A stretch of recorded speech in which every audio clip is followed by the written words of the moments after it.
Tirupati medical college వద్ద junior doctors నిరసన చేపట్టారు. ఏదైతే మాకు స్టైఫండ్ పెంచాలి, మా పనికి గౌరవం దక్కాలంటూ కూడా వీళ్ళంతా నిరసన వ్యక్తం చేస్తున్నటువంటి పరిస్థితి ఉంది. ప్రస్తుతం మనతో పాటు డాక్టర్స్ ఉన్నారు. ఒకసారి వాళ్ళతో మాట్లాడేటువంటి ప్రయత్నం చేద్దాం. చెప్పండి, ఏంటి మీ ప్రధాన డిమాండ్ ఏంటి? జిఎస్ఎల్ మెడికల్ ఇన్స్టిట్యూషన్స్ మరియు కిమ్యూ ఇంటర్నేషనల్ యూనివర్సిటీ భాగస్వామ్యంతో ఇండియన్ అలైన్డ్ ఎంబీబీఎస్ కోర్స్ అడ్మిషన్లు అందిస్తోంది నియో. మా ప్రధాన డిమాండ్లు అంటే మాకు జీవో ప్రకారం 15% హైక్ అనేది అమలు చేస్తామన్నారు. కానీ ఇప్పటివరకు ఎటువంటి దాని నుంచి పాజిటివ్ రెస్పాన్స్ రావట్లేదు. మేము తరచుగా వెళ్ళి రిప్రజెంటేషన్స్ అనేది పెట్టుకోవడం జరిగింది. అయినా కూడా మాకు పాజిటివ్గా ఎటువంటి రెస్పాన్స్ రాలేదు. మాకు 15% అయినా ఇవ్వండి అంటే, మీరు చెప్పినట్టే మాకు 15% ఇవ్వండి స్టైపెండ్ హైక్ అంటే, వాళ్ళ సైడ్ నుంచి మేము 3% మాత్రమే ఇస్తామని చెప్పడం జరిగింది. దానికి తగ్గట్టు ఏపీ జూడ అనేది రాష్ట్రం మొత్తం మెడికల్ కాలేజ్లో సమ్మె అనేది స్టార్ట్ చేసింది నిన్న.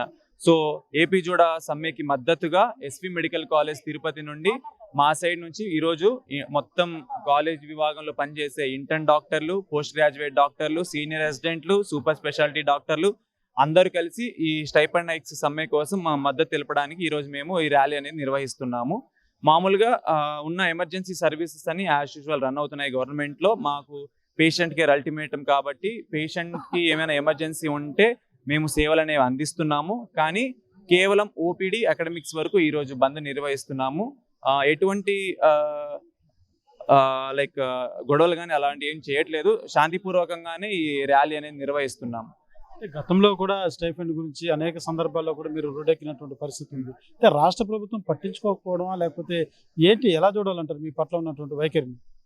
వైఖరి అంటే చూడండి, ఇప్పుడు మార్నింగ్ 9 నుంచి 1 గంట వరకు ఉండేది ముందు ఓపీడీ. అది ఇప్పుడు 9 నుంచి 4 గంటలకు పెంచారు. మేము దానికి ఏమి ప్రొటెస్ట్ కూడా చేయలేదు. ఎందుకంటే పేషెంట్లు కేరే మాకు అల్టిమేట్ ఉంటుంది. వాళ్ళకి సేవ చేయడం కోసమే మేము ఈ వృత్తిని తీసుకున్నాము. మాకు ఒకటి బుక్కులు చదవడం, 2 పేషెంట్ని వైద్యం చేయడం తప్ప ఎక్కువ ఏమి ఉండదు మా పని. సో 9 నుంచి 4 పెంచారు. మాకు డాక్టర్లకి మళ్ళీ ఆ ఎగ్జామినేషన్ ఫీజు పెంచారు, యూనివర్సిటీ ఫీజు పెంచారు, టీసీ సబ్మిషన్ ప్రైజెస్ అన్ని పెంచారు. ఈ ఫీజులు పెంచినప్పుడు కూడా మాకు రోజువారీ దినచర్యలో ఉండే ఖర్చులు కానీ అవి కూడా ఇన్ఫ్లేషన్ వల్ల 6 to 7% సంవత్సరం పెరుగుతుంది. కానీ మాకు స్టైపెండ్స్ అనేవి ఎలా ఉన్నాయో అలానే ఉన్నాయి. దాంట్లో ఎటువంటి హైక్ లేదు. సో దాని తగ్గట్టు మా గోడు మేము వినిపిస్తున్నాం ఈరోజు ప్రభుత్వానికి. ఎందుకంటే డాక్టర్లు మేము వచ్చి ర్యాలీ చేసే మెంటాలిటీ ఉండదు మాకు. మొత్తం చదువు, పేషెంట్ కేర్ ఇవి తప్ప ఇవేం తెలియదు. మాలాంటి డాక్టర్లు ఈరోజు రోడ్డు మీద వచ్చి సమ్మె చేస్తున్నామంటే మా ప్రాబ్లమ్స్ మీరు కూడా అర్థం చేసుకోవాలి. 3% అంటే సమ్మతం కాదు.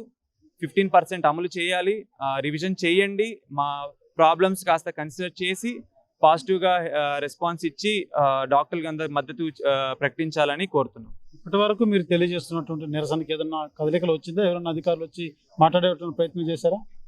ఇప్పటి వరకు ఏ అధికారులు వచ్చి మాతో మాట్లాడలేదండి. మేము సెక్రటేరియట్లో డిఎంఈతో మాట్లాడుతున్నాము. ఎంత మాట్లాడినప్పటికీ కూడా వాళ్ళు 3% హైక్ మాత్రమే ఇస్తాము, మీకు 15% హైక్ ఇవ్వమని చెప్తున్నారు. దానివల్ల మేము ఈ సమ్మె కొనసాగిస్తున్నాము. ప్రస్తుతం ఈరోజు ఓపీడీ మాత్రమే బంద్ చేశాము. Emergency services as usual continue అవుతున్నాయి. కానీ ఇంకా మాకు తగ్గట్టు మా డిమాండ్స్ క్లియర్ అవ్వకపోతే స్ట్రైక్ ఇలానే కొనసాగిస్తున్నాము. ప్రస్తుతం అయితే గవర్నమెంట్ మా గురించి ఆలోచించి కాస్త ఏమైనా మాకు రెస్పాన్స్ త్వరలో తెలియజేస్తే ఈ స్ట్రైక్స్ అని విరమిస్తాం.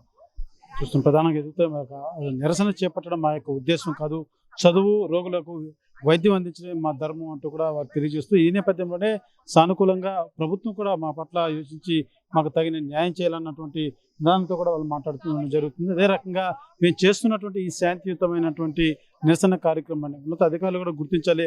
అనేక సందర్భాల్లో కూడా రాష్ట్ర ప్రభుత్వాన్ని తెలియజేసినప్పటికీ కూడా మా పట్ల కనికరం చూడపడం లేదన్నది కూడా ప్రధానంగా జూడ డాక్టర్స్ మాత్రం తెలియజేస్తున్నటువంటి నేపథ్యంలో పూర్తిగా కూడా రాష్ట్ర ప్రభుత్వం ఈ యొక్క సమస్యని పరిష్కరించుకుంటే మాత్రం ఈ యొక్క సమ్మె అనేది కూడా ఇలానే కంటిన్యూ అవుతుందంటూ కూడా తెలియజేస్తున్నటువంటి పరిస్థితి ఉంది. చెప్పండి, అంటే మీ పనికి గౌరవం లేదు అన్నటువంటి రికార్డు కూడా మీరు ప్రదర్శిస్తున్నారు. అంటే ఎలా ఉంది మీ యొక్క పనితీరు మీద, లేకపోతే మీకున్నటువంటి ప్రధాన సమస్య ఏంటి? సార్, మేమేమి కొత్తగా స్టైపెండ్ కావాలని అడగడం లేదు సార్. 2024లో మాకు హామీ ఇచ్చిన దాని ప్రకారమే మేము అడుగుతున్నాము. 2024లో ఎవ్రీ 2 years మేము స్టైపెండ్ పెంచుతాము అని చెప్పడం జరిగింది.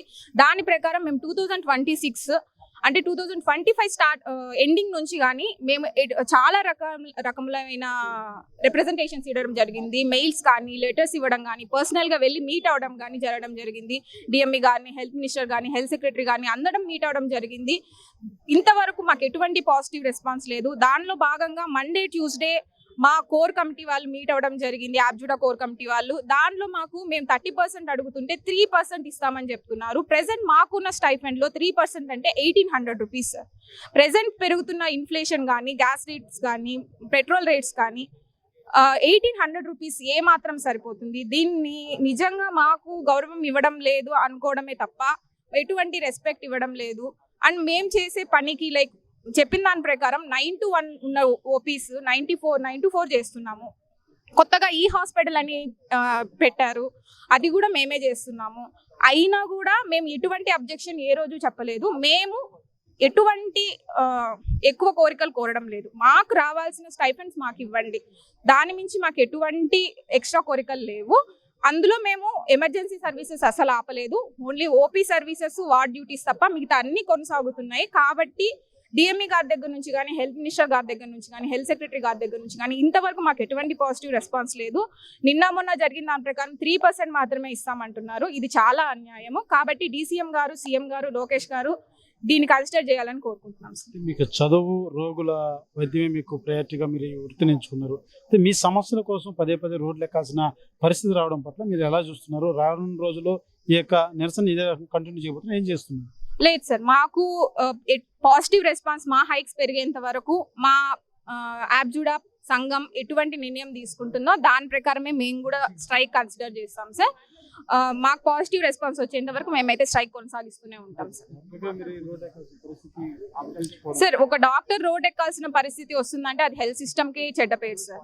అది సుపీరియర్సే చూసుకోవాలి సార్.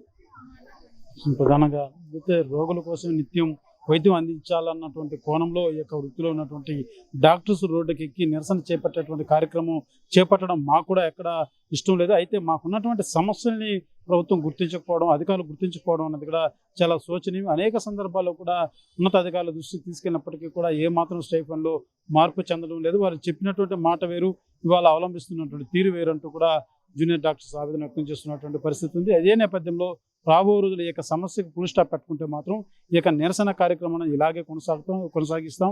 అదే రకంగా ఎక్కడే కానీ వచ్చేటువంటి రోగులకు, ఎమర్జెన్సీ కేసులకు ఎక్కడ మేము అంతరాయం కలిగించకుండా శాంతియుతంగా మా యొక్క నిరసనని కంటిన్యూ చేస్తామంటూ కూడా డాక్టర్స్ తెలియజేస్తున్నటువంటి పరిస్థితి. కెమెరా పర్సన్ కోటితో సురేష్, RTV, తిరుపతి.